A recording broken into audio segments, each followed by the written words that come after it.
Salom. Bir daqiqa to'xtab turing. Inshaalloh sizga manfaatli ma'lumot yetkazishga tayyor turibman. Demak, siz yoki yaqiningiz yoki farzandingiz IT ni o'rganmoqchi. Va tabiiyki ChatGPT yoki boshqa onlayn servislardan foydalanasiz, yaqinlaringiz maslahatingizga suyanasiz hamda ko'p holatlarda xato bo'lib qoladi bu narsa.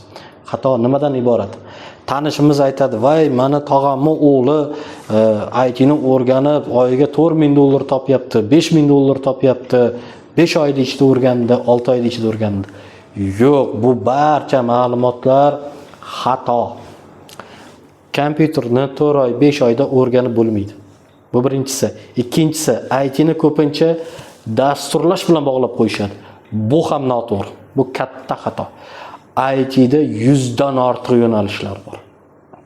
Demak, siz IT ni o'rganmoqchisiz yoki farzandingiz o'rganmoqchi yoki yaqiningiz o'rganmoqchi, hamma narsani boshidan boshlagan ma'qul. Barcha ma'lumotlarni boshidan o'rganib kelganingiz ma'qul bo'ladi. Ko'pchilik nima qiladi? Dasturlashni o'rganishim kerak ekan yoki boshqa narsani o'rganishim kerak ekan deb farzandini olib boradi, bolani beradi.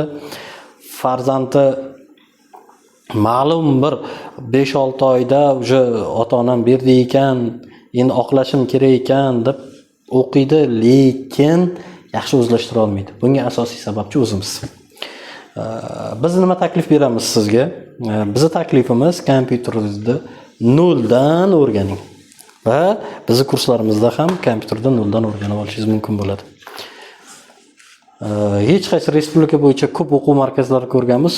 Ko'pida bu narsamiz yo'q mana. Mana bu narsamiz yo'q mana.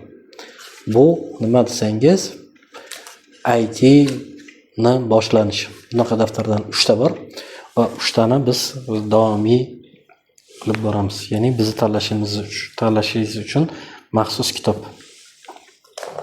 Mana bunaqa formatda kattasi ham bor, marhamat. Ko'rishingiz mumkin bo'ladi. Bizda kompyuterda noldan o'rganib borasiz. Inshaalloh endi 1 daqiqa dedik, 1 daqiqadan ko'payib ketdi.